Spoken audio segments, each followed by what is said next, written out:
Live from Las Vegas, Nevada. You're watching Shaking It Up with the Sharks. Starring Johnny Richardson and Katie Meadows. Welcome back to Shaking It Up with the Sharks. We have a treat for you tonight. Put on your seatbelts. We have Mr. Joe Ingram in the house, the sales genius, the guy that has closed the guy. What's going on, Joe? How are you? What's up, my brother? Good to see you. Hello, everyone. There you go. Out there in viewerland. Yes. So Joe's straight out of California, came over to visit us over here in Las Vegas and do a little bit of work at the same time. We'll get into all that good stuff. Did you grow up in California? Born and raised in California. Really? Born in Anaheim, so down the street from Disneyland. There you go. I tell people that's why I'm goofy. Yeah, that makes sense. There you go. Yeah. Just rubbed off on you. Right, exactly. There you go. That makes a lot of sense. So you've been out there your whole life. Everybody's jumping out of California right now, and you're staying braced down. I keep considering Really? every business transaction I have, I'm like, where is this transaction happening? Should I move there? Because it's literally, it's so bad financially. When I say that, taxes are through the roof and every little surcharge and stuff. But I just put a video on YouTube the other day. It's got like almost 4,000 views, but it was me at the gas pump. And it was $5.19 a gallon. There you go. Right? And I'm like, this is insane. And I said, here's the life hack. And I had a little plate of breakfast. And I was like, if you bring a meal with you to pump gas, then it's actually like it was a date night that, you can justify the expense. Oh, that is hilarious. Right? And so, that is funny. But that to me is just like, I came out over here. I was like, hey, $4. Woo! Yeah, click, click, click. I know. Is that why I saw a bunch of 5-gallon jugs in your absolutely. trunk? My whole trunk is full of it. I'm like, get out of the way, people. You're golden. I'm not smuggling drugs or counterfeit money. We're taking gas back to California. Man, pull you over at State Line. Something's going on here, pal. I smell something. Yeah, it's gasoline. It's gas. That's right. Put your cigarette off. Yes, exactly, man. So is that talk of the town all over in California? Is everybody kind of looking to get out? So, I mean, if you go by the statistics, we've already lost so many billions of dollars from the businesses that have vacated. Okay. And so now when you get to the point where it's entrepreneurs like myself, so the smaller, mid-sized businesses are now starting to look for someplace else to go, that's where you end up with the pain. And you go, okay, if you're going to take small business out of California, right, they're the only ones that get hammered with everything that's going on. So, it's just going to completely devastate the state. And again, we have all these different taxes and all these different things, but giving up 50% of your income makes no sense for long-term growth. When I go through California, I feel like I can't even feel the difference. I hear and notice all these people leaving, but it still seems just as congested. We're overpopulated to begin with. So when a whole bunch of people leave, but remember, it's the company that's leaving. Yeah. So they may take 100 people. But what they took was all of the revenue that was coming into a California tax-based business that now became a Delaware-based business. That makes sense. Became a Texas-based business. So all of the funding is now coming out through those states, and you've lost all the revenue that you can collect for a company that's based in your own state. That makes a lot of sense. So growing up in California, you're in the sales industry now. Did you start off with that mindset, I'm getting into sales, and that's the way it started throughout your teens and high school and everything else? No, my parents owned gas stations growing up. So How many? They got to the point of 5 at one time. Very nice. But since I was 7 years old, I was pumping gas. So it was get up before school, right, elementary school, go to the gas station, pump gas for 2 hours, then get in the car, go to school for the day, then dad picks you up after school. Sometimes we got a break and mom picked us up and we went home. But other than that, it was back to the gas station until dad was done working. And it was always a gas station. That was full service? Because it's not full service now. It's full service. When did that switch? This was probably in the 80s when they gave up on that and said, we're not going to do full service anymore. We're like back east, it's full service all the time. Yeah, New Jersey, where I grew up. When I left Jersey, I was sitting there for an hour one time. I'm like, what's going on? Is someone going to actually pump my gas? Exactly. What is with these people? They don't like me? Yes. And so it was, there's where I got like work ethic. Was you were always having to work and go through. But it makes sense. My initial thought was, well, I'm going to go own gas stations like my dad. So it was always a gas station that had the mechanics bay in the back. So it was oil changes and brakes and doing all things like that. And then I was always out pumping gas. So I've always been absolute freak about cars. Love cars, want to collect as many as I can. And then I started working on my own when I got older. So when I got my first car, it was like, ooh, what can I fix? What can I put together? How do I make it better? You were pumping gas and working in the mechanic shop at the same time? So I worked on my own car in the back. Okay. So my dad would make us do oil changes or things like that for customers, but most of the time it was, so my dad had this really big gas station in Brea, California, right by the Brea Mall. And so he had built it up huge, and then at the age of 40, he sells it and says, I'm going to retire forever. Okay. And I'm going to go. And I'm like, okay, I don't know anymore. I just know Dad's home every day. So he sold it. Then the gas station started floundering. So the owner asked him, would you come back? Because he needs the face of the gas station to come back. My dad was like, I don't want to work, right? And then he realized that my parents are still spending as if he's got the gas station coming in, right? So He had 3 at that time that he had ended up getting rid of them all. And so it was like, oops. So he was like, I'll go back and I'll run it. And they split it. And he went back and forth with that. How many years did he do that? He did that for 3 years to get him back. So I went from my parents being millionaires and having everything you could possibly think of, right, as I was growing up. And then my mom became a foster parent. So they said, we're going to be foster parents. So as I was younger, like in 10 or 11 years old, we started getting little sisters in the house. And they would do like the month thing where they come in, stay with you. Okay, well, my aunt did that. They send them in and they do an evaluation and then they place them with you in the home. And so they stay with you in the home until the parent either meets the requirement from the state or that some other family adopts them. Okay, and so it's temporary stay. It's supposed to be temporary. It's supposed to be that way. And they say, you need to take care of this child as if it's your own, but don't become attached and don't love them. Gotcha. And you're like, how do you not love a child? Yeah, exactly. That's in your house, right? Especially if they're going on 2 years now. It's my little sister. What are you talking about? Yeah. And so we had over 20 little sisters come through the house. Really? Kind of thing. Some How'd you were like just, that? Did you have fun? No, only because to us it was just another piece of attention going that direction. Gotcha. And I mean, at the age of 11, I knew how to change diapers. I knew how to do all that stuff. So it wasn't fun for you. Yeah, it was babysitting duty, which was now it's like, hey, that's great. But when my parents, so those kids were spoiled rotten because Dad was always working, right, juggling all the stations and what have you. But then when he decided to retire and come home, it was like everything got tighter. Okay. Right? And all the money started to go away. We went from like the whole room here filled with presents for all the kids to pick one, and I'll date myself a lot here, one present out of the Sears catalog. Okay, there right? you go. And it was like flipping through the catalog and I want this little, I remember getting a little boom box. Oh, that was my one gift for Christmas. I remember those Sears catalogs. Yes. I definitely do. We'd circle what we wanted. Right. It was very similar. Yeah, my mom would do that. I forgot all about that. That's hilarious. Flashback. Yeah, exactly. Yeah, so that's what, and so we went from one extreme to the other. And then it got to the point we're going to have to sell the house. We're going to have to do all these things. So I saw it when it was like really good, and then saw when it got to really bad, and what have you. So I learned the value of money. Did that inspire you as you were growing up? You're like, I'm not going to go down this road. I'm going to do things different, and I'm going to go left instead of right. It was one of those situations where like I kept saying, ooh, I want to get my own gas station, or Dad, I'll take over the gas station.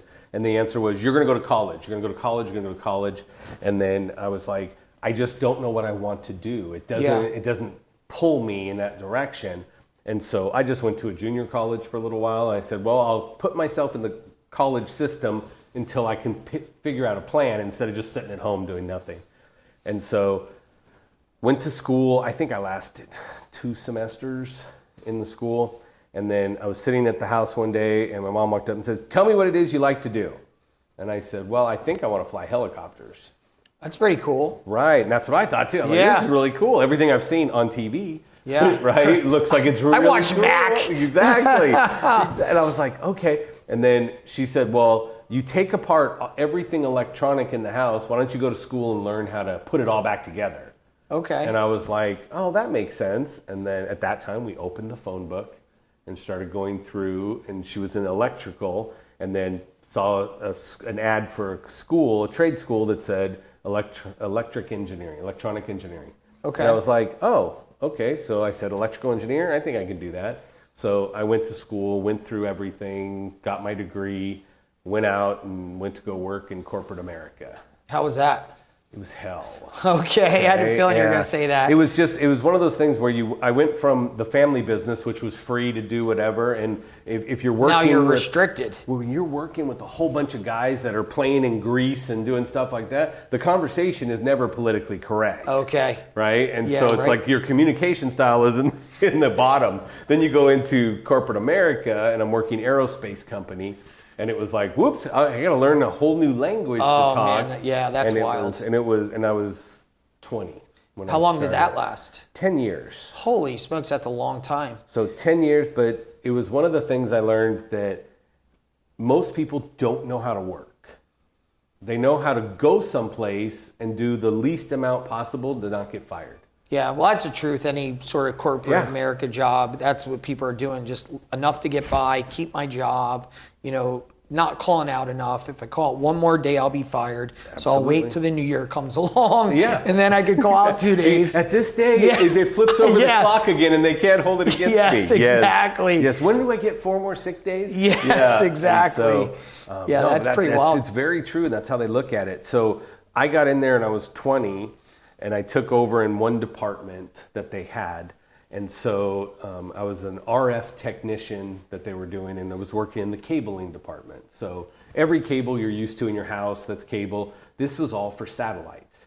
So this all had to go through like 10 times the inspections and going through. And one of the people that had the job before me, he told them he had to work nights so he can go school during the day. So the company's paying for his schooling. He comes to work at night, gets shift differential for working at night. Okay. Okay. And then he had convinced them it takes an hour to do a 3-minute job. Okay. And they bought it. They bought it because there was nobody to tell them different. Yeah, so right. When I showed up, I didn't know that. So I walk in, the guy is getting promoted to another department. I come in and they're like, we have a 6-month backlog on this. He's going to come show you what he does. So the guy comes down, shows me the steps, and then I just sit down and start knocking it out. I just boom, boom, boom. And it was like, in less than 30 days, I've cleared this 6-month backlog. And they're like, what is happening? What is happening? And I'm like, I don't know. I'm just doing the job you guys told me to do. And then everybody looked at him like, That's interesting. This is because of you milking it from us. What's the deal? They let him go, or what happened? No, he still got promoted and really? Went on his way.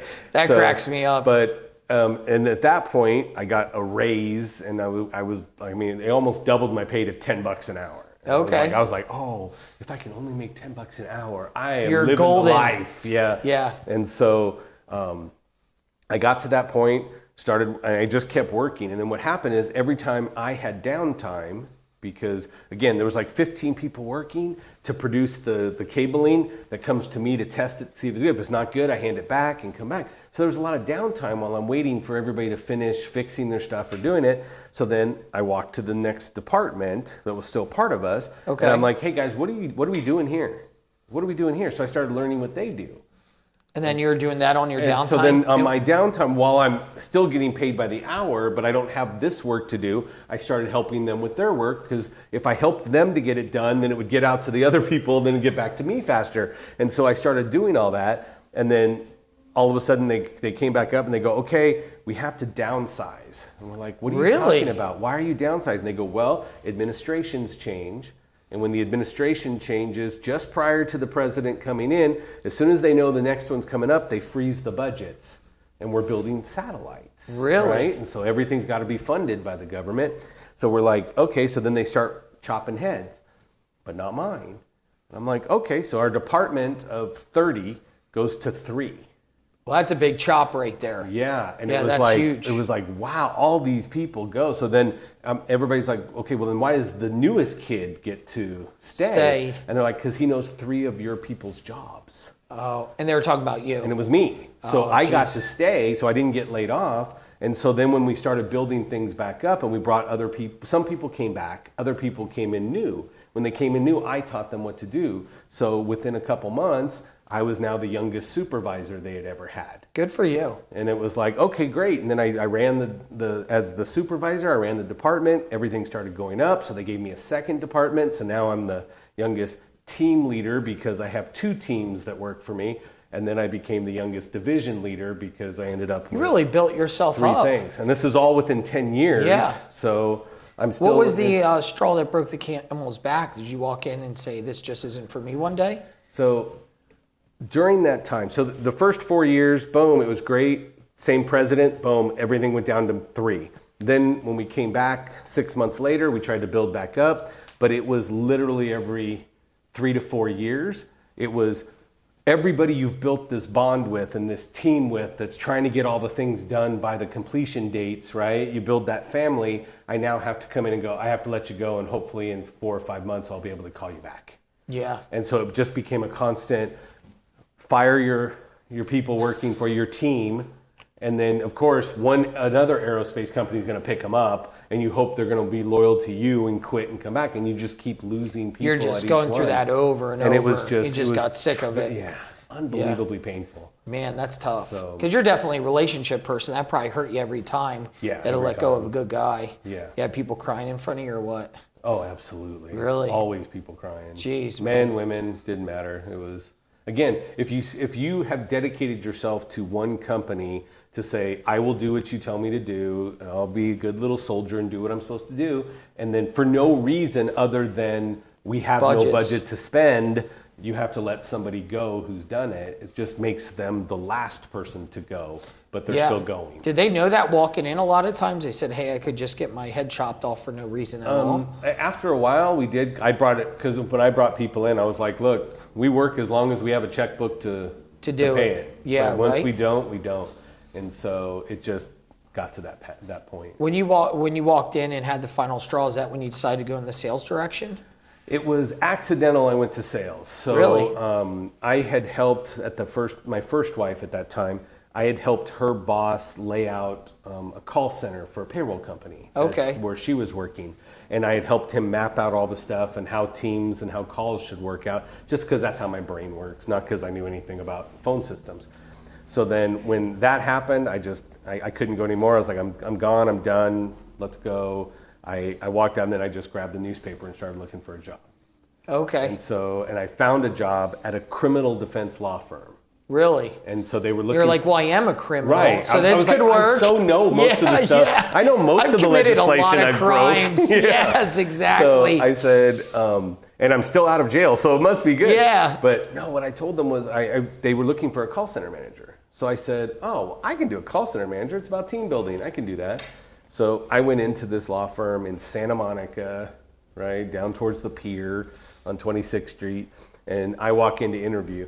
And you have to go through 7 interviews, and each interview is 2 people in an office, and then you walk in. So I'm like, everybody gang up on you, Really? kind of deal.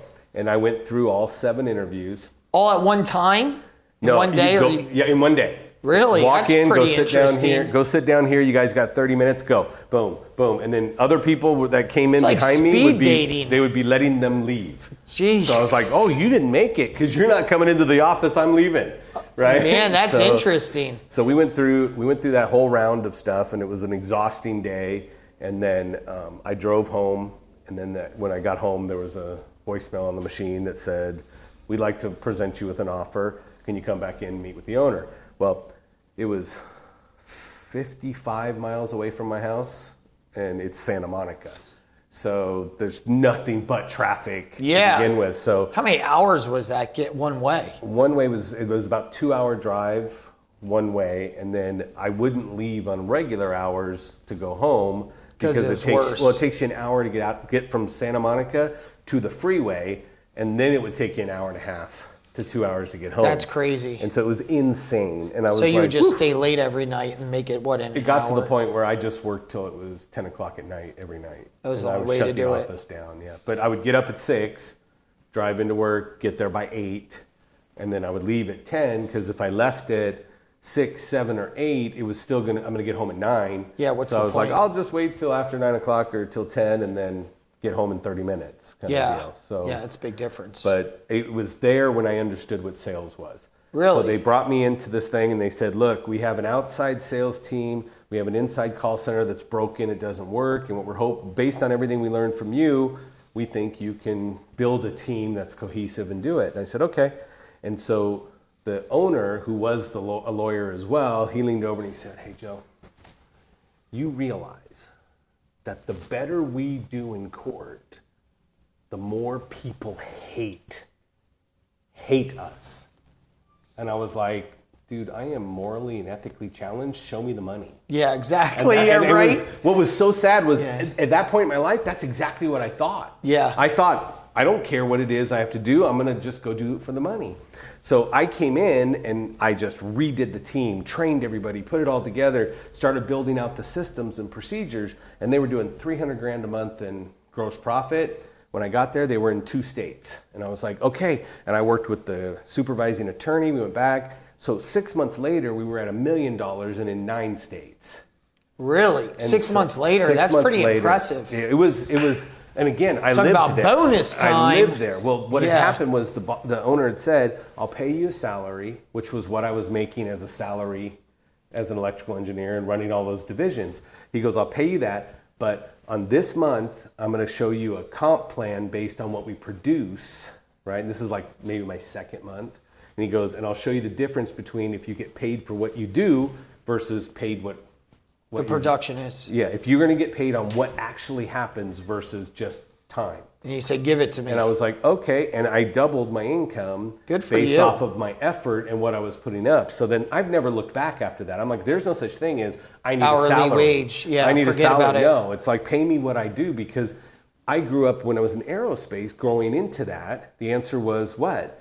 Whatever your pay grade was is what you got. Everybody was at the same level. That's all you knew. And so you couldn't go in and somebody had to go fight to jump you a pay raise or 2 at a level. Otherwise, it was time out. You had to go till, you made it to 2 years in that position. Now we'll bump you to this level. Give you $2 more. Yeah. Yeah, and I was exactly. like, but once I got that taste, I was like, oh, wow. And man, how long did you last there? 2 years. Really? So what eventually happened? Sound like you're just crushing it. We were having a blast. We were crushing it. And sometimes when you're in the inside of something, you don't realize how dark it is or warped it actually is. Yeah.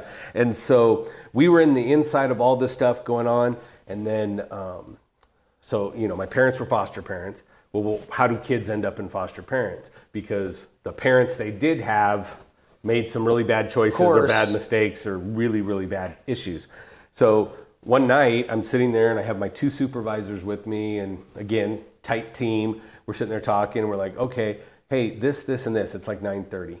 And then the phone rings. So I grab the phone and it's an inmate from jail who's trying to get a hold of his attorney. And I'm like, you're 3 hours ahead of us. I'm like, this is already after midnight. Why would your attorney answer? He's like, try him.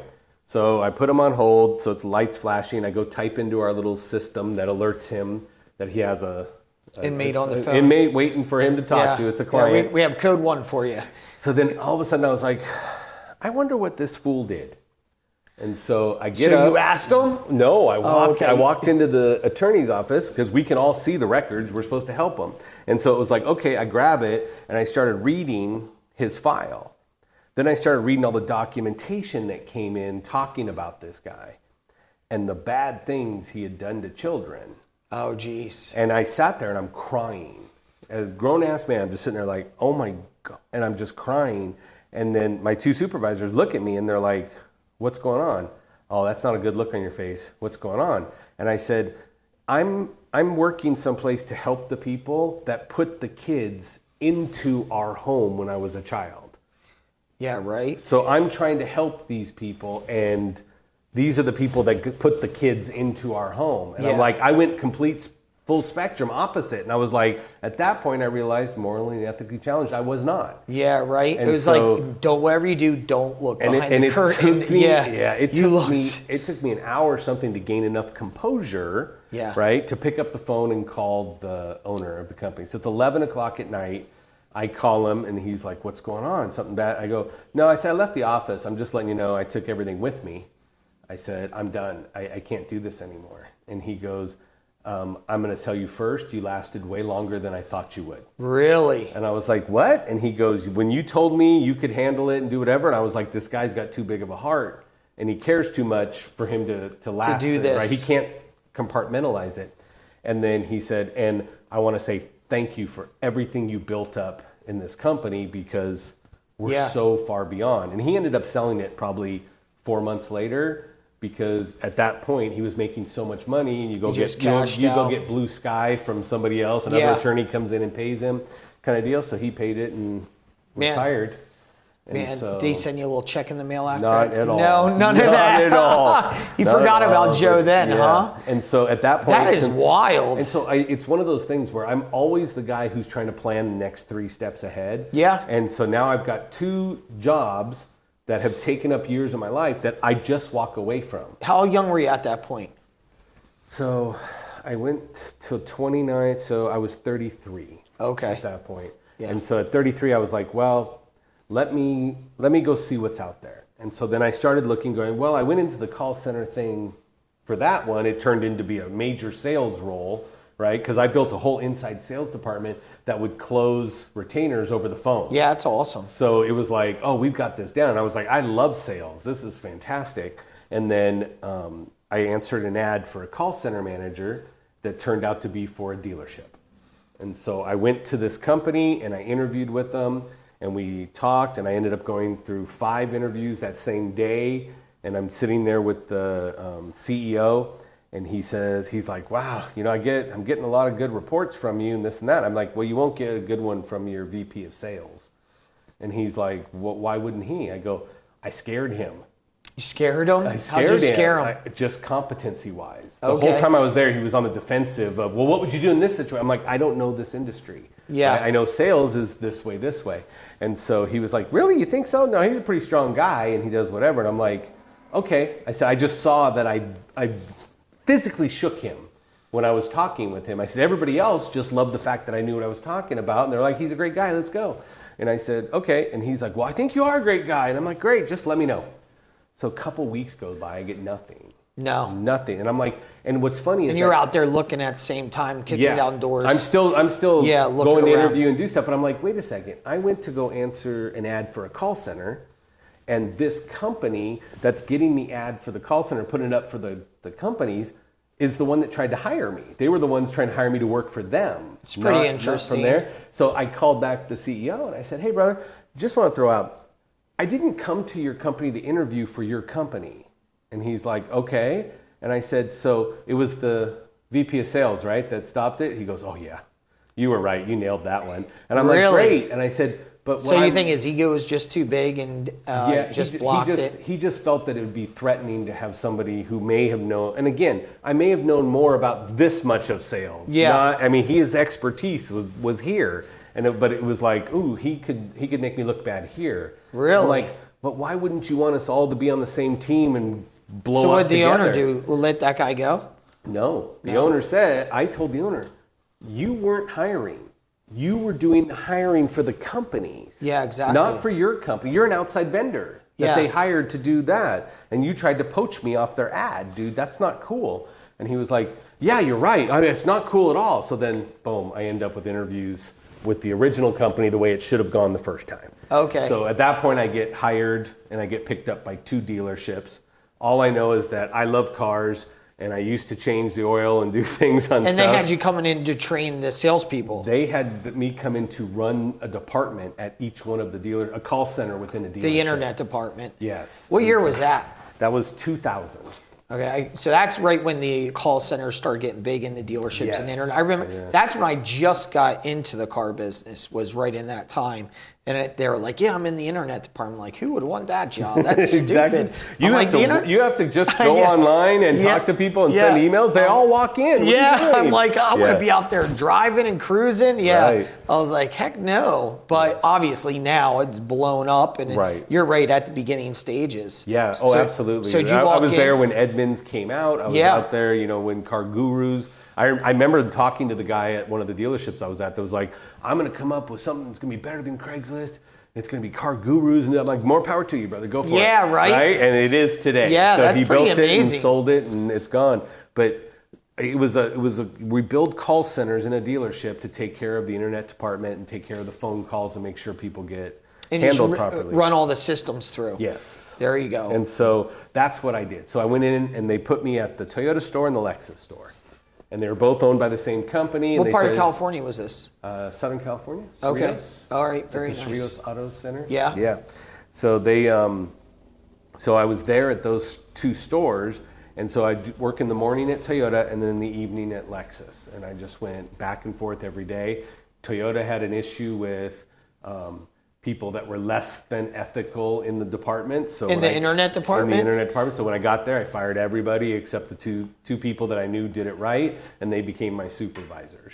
Okay. And then we hired a whole bunch of reps to come in and do this. So they wouldn't sell a car. They would only handle the internet leads, call the people, follow up, and bring them in with appointments. And turn them over to the sales Turn them over to the sales guys downstairs. So the people that wanted to stay outside and sell, we were just bringing you traffic.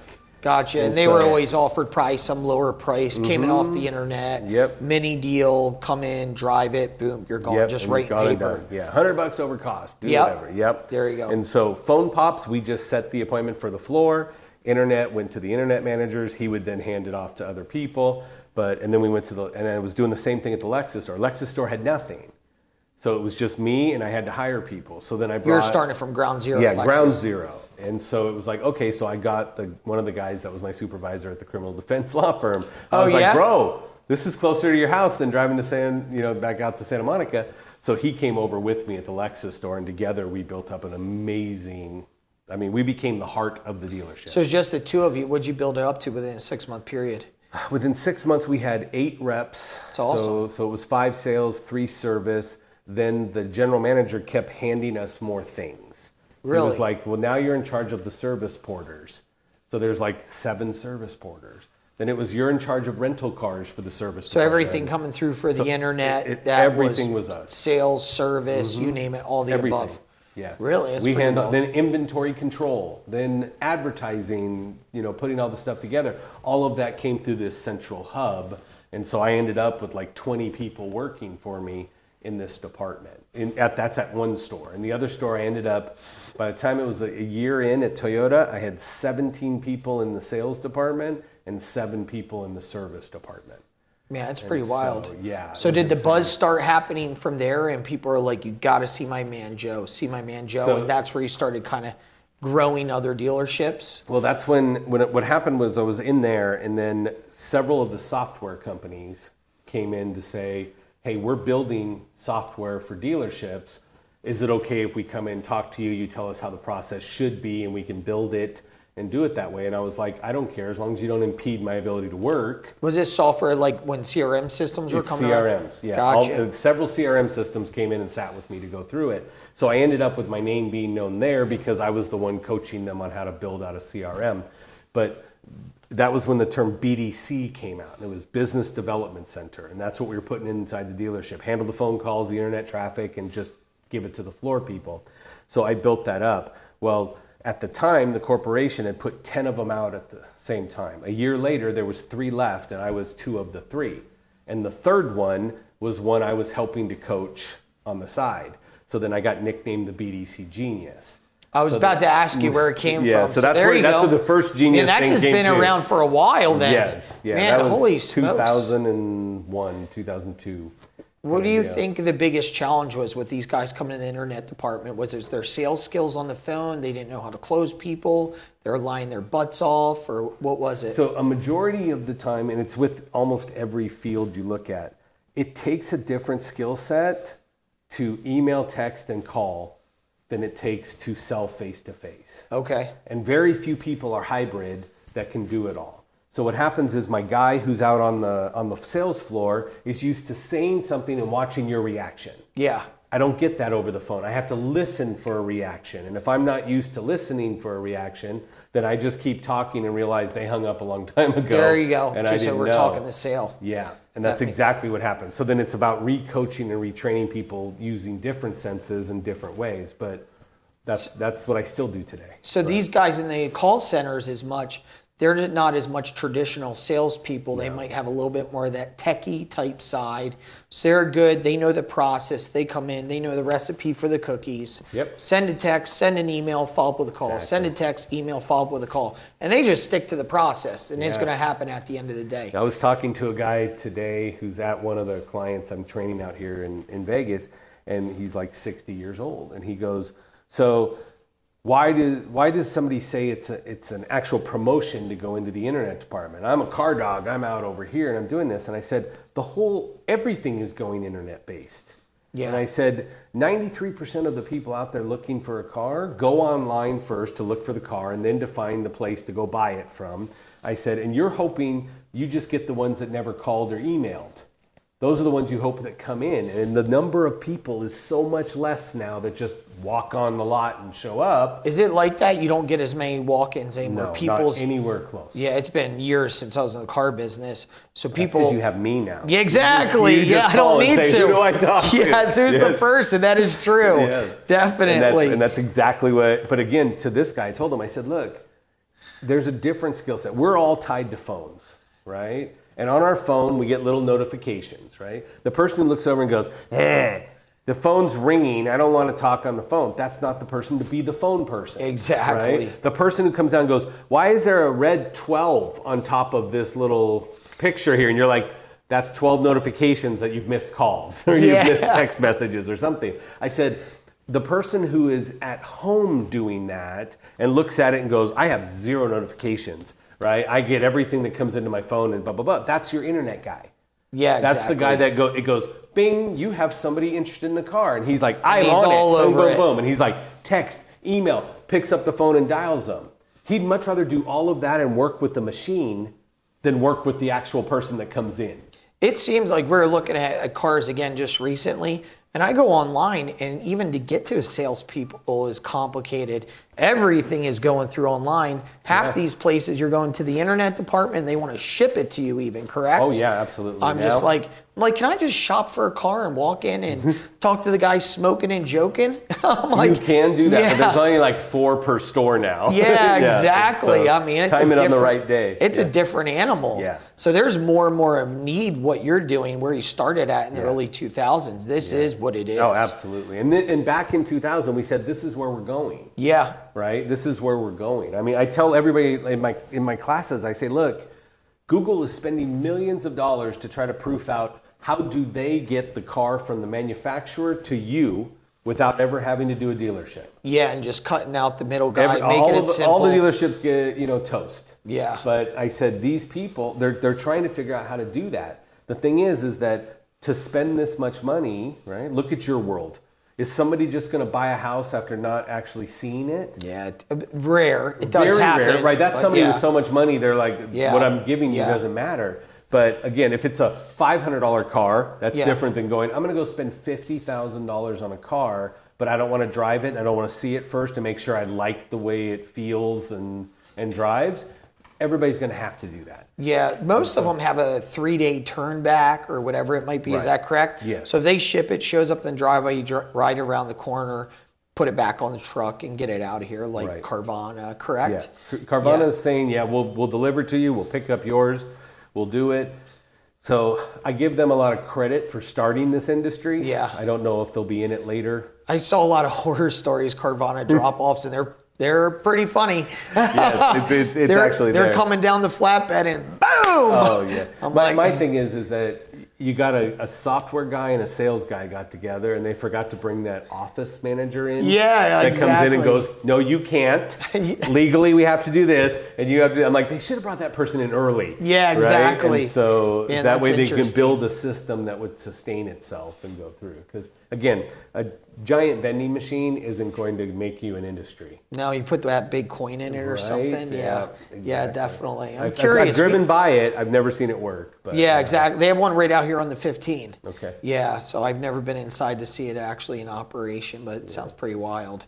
But as far as going back to on your portion of it, that is like super wild. There's such a need for it to where these guys are driving towards the internet. So when salespeople walk in and they want a sales job, let's say somebody's starting out their sales career, when they're walking in a dealership, the dealership's not probably looking at them Is this guy an internet guy? Because that's where they want their people at. The biggest thing is going to be computer literacy. Okay. How good are you on the computer? So if you've got somebody who's going, I hate computers and I'm just a people person, there isn't a part left anymore. Because those spots are filled by those 4 guys anyway. Right, but even those 4 guys have had to learn how to take the customer's info, put it into the computer, do all this, because the sales management team, right, that's moving up came from the internet department now.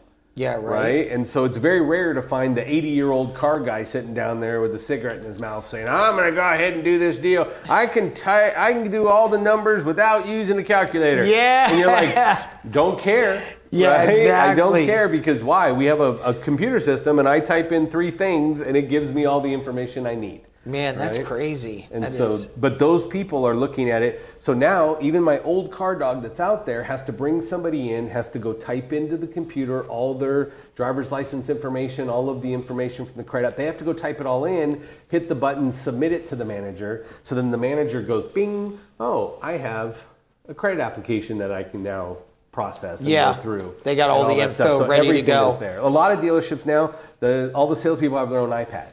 Really? Yeah, we just sit the iPad down and tell the customer to fill out the stuff. Put it all in and ready to go. Yeah. Now, as far as teaching sales skills with these guys, it's mostly on the phones. Once you get the client in, they're shopping X vehicle versus what they currently have. Right. You're just teaching skills how to position them, get them in, get the appointment, and make sure they're good at data at the end of the day. So one of the things I teach everybody is I say, look, bottom line, we all think as human beings in pictures, sounds, and feelings.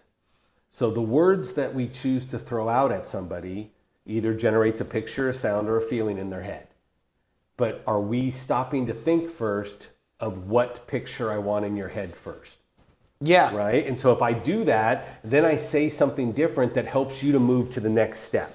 Yeah, there you go. And in all of all the training I've gone throughout my life, with all of the neuro-linguistic programming and all of the how does the behavior work. Like I've been through every possible training out there. Personality training. I built my own. Yeah. You were on mine when you did it, exactly. Right? Yeah, you were in there. But again, I made my own personality course because of the fact that I wanted to define people differently than what they had there. But I did all this training and I do all this stuff because I want to be able to make sure I can be what you need me to be so that you can buy.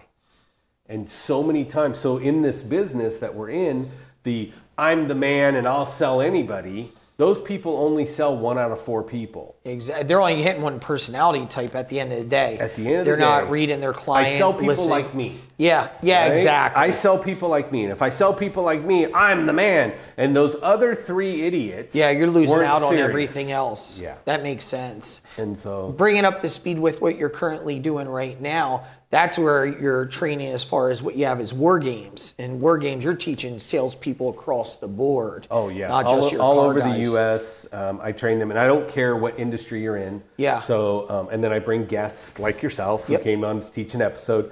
So all I want to know, all I'm doing is saying, how do I help people to sell one more product today? Yeah. Right? And if you do that tomorrow, you'll sell it again, and you'll sell it again. So there's certain things that are basic truths in selling. Okay, so like my 4-step system is they got to like you, listen to you, believe you to buy from you. Exactly. Okay, but this is a big one. Like, how do you get them to like you? That's where you got personality training. What words are you using? All of these things filter into this to say, are they even going to listen to you? Exactly. Even down to your tonality at the end of the day. Absolutely. What I found with salespeople as I watch now, whether it's real estate, cars, whatever, I think people are confused. I think they walk in and they think they're order takers. They're like, well, the guy said he wasn't ready. No crap. Because you haven't communicated anything. Right. Well, I answered the phone and they said, I'm not ready. So I said, okay, call back when you are. Right. I'm like, that's an order taker. Yep, that absolutely. is not a salesperson. Yep. And salesperson doesn't have to be where people go in the negative direction. No, you're pointing out what is important to that person and identifying that and presenting it to that person and speaking their same language at the end of the day. Right. That's what it really is. 70% of the people have to build a relationship with someone to make a decision. Yeah. Right? And if you look at that and say, okay, if 7 out of 10 people have to feel like that we like you and listen to you to believe you, if you look at that and say, I have to have that, and you don't want to spend the time to do that, and you don't want to, and again, I don't like spending a lot of time. You know that with me. It's like, let's just go through. So I teach things like assumed rapport. Assume we have rapport, they'll check you when you don't. Yeah, exactly. Right? And so I don't have time to stop and go, oh, yeah, I don't call the person, there's a dog barking in the background. You go, oh my gosh, what kind of dog do you have? Yeah. I have a dog, so you have a dog, I have a dog, now we're best friends. Yeah. No, yeah, that doesn't work. They're like, shut up and stop talking about my dog. I'm trying to buy a car. Yeah, exactly. Right? I'm trying to Get find to out the about point. this listing you have. I'm trying to, and we change, all of our methodology has been go and find something personal to connect with them. And I'm like, the product you sell is the connection. No, it is. If you find out what they want about that car and anything else, whether it's a car and it's like, I got to have leather. Okay, you know that. So like, hey, Joe pulled up this car, has leather. Okay, he was listening to me. Right. This guy's paying attention. Yep. Yeah, I pulled up this car, and by the way, how's Poochie? Yeah, your dog will love this. Shut up. Shut up. That's only for Subaru owners. Yeah, exactly. So, that's funny. But if you look at that and just say, your goal is to make a connection over the product that you both have interest in. Yep, You exactly. have interest in your own product because it's called product knowledge. And without it, you're not going to get respect, which means you're never going to get rapport. Yeah, Okay. absolutely. If they know more than you do about your product, you're toast. Yeah, definitely. You can't be that good of a person to make a sale. Yeah, it's not Okay? going to happen at the end of the day. I'm just not going to feel respected enough to actually buy from you. So when you, across industries, you ask people, why did you buy from this salesperson? And 71% of them said it's because I liked my salesperson. Yeah, they do. And the funny part is most of them also, you ask them, when was the last time you talked to them? Did you do your second deal with them? Most of the time it's no. That's across the board. Yeah, absolutely. So that's the other part of it. We fight so hard to get that sale, but most salespeople, there's no follow-up after that, no touch and base, no whatever. You know, at that time, push hard on the relationship and develop more of that rapport and so on and so forth. Now they trust you, love you, like you. Right. Continue with that relationship. There's more deals to come down the road. Well, A great relationship. I want the network. Yeah, exactly. Right? You may only buy one house. Yeah, Right? true. Ever. But guess what? Every one of your family members may be buying a house too. Exactly. And are you going to say my name, or are you just going to remember when they said it, go, yeah, I had a really good guy that helped me that one time? Yeah. Yeah. Right? Who was that? Or is that Jim, my real George? estate guy? Yeah, exactly. And that's what you have to look at. That's a big difference. And so... Well, I can't tell you how much we enjoyed you coming on, my friend. Thank you, And buddy. I want people to reach out to you and actually salespeople and jump onto your show and check it out and get some of your education. Absolutely. It comes on Wednesdays, correct? Wednesday, 2 p.m. Pacific, 5 p.m. Eastern. And they're going to be looking up war games. It's called War Games Group, and you can go check it out. I have free episodes if you go to joinwargamesgroup.com. Okay. You go through, it'll explain everything we do, and there's a free episode to watch if you guys like it or not. But That's right. And this is You'll just sales want it. across the board. Yeah. And if you're interested in cars, reach out as well. Yep. Joe is the man. He has the hookups. He gets like 80% off or something like that. Who that's knows? so not true. Yes, for everybody who's There you going, go. what? Yes, that's great. Now I have your Yes, attention. Exactly. Yeah. yes. Well, we got Joe Ingram, sales genius in the house. Thanks for coming on, my I friend. appreciate you, brother. Always. You got it. Till next time, everybody. Shaking up with the Sharks. Shaking It Up with the Sharks.